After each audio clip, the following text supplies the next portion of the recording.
this book and doing these projects, if you're interested in ordering one of these books, I recommend you check out Half Price Bookstore, see if they have it, and if not, you can probably find this online and probably so many different ones like it. This one is by Ashley Gardner. So it's the bomb, and then it tells you, like, you know, how to do the pressures. Okay, so I did the top line. As you can see, they said calligraphy is like drawing and not, you know, as similar as writing. However, at first I was using the wrong size pen, and then I found the right size, and it's really interesting because, I mean, you can tell, like, over time, muscle memory is what makes calligraphy pretty, but I'm, like, shaking. So this book is made for, like, you know, right-handers to refer over here. So I'm, like, looking over my hand, but it's fine. So this is zigzag. Okay, this is, see, naturally, I just want to write like that, but it says here to keep your pen at a 45-degree angle. So this is really fun because it's hard, and I like stuff to challenge me. So, oh, this is so hard.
Anyway, I just did this and my camera turned off, but not bad.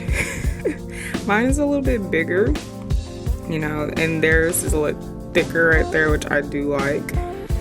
So this was the first project to end. They turned out really good, so I felt comfortable with trying to do a project. So that's my very first project, and it did not record it. Like, what is up? Now I have to do a different one. I'm gonna try this.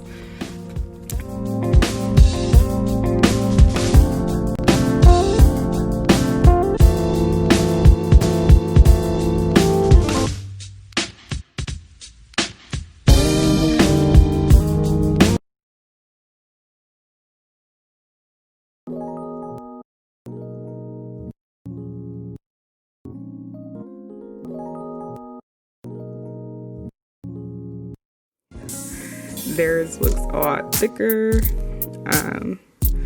Mine is, I kind of messed up right there, but yeah, it looks good.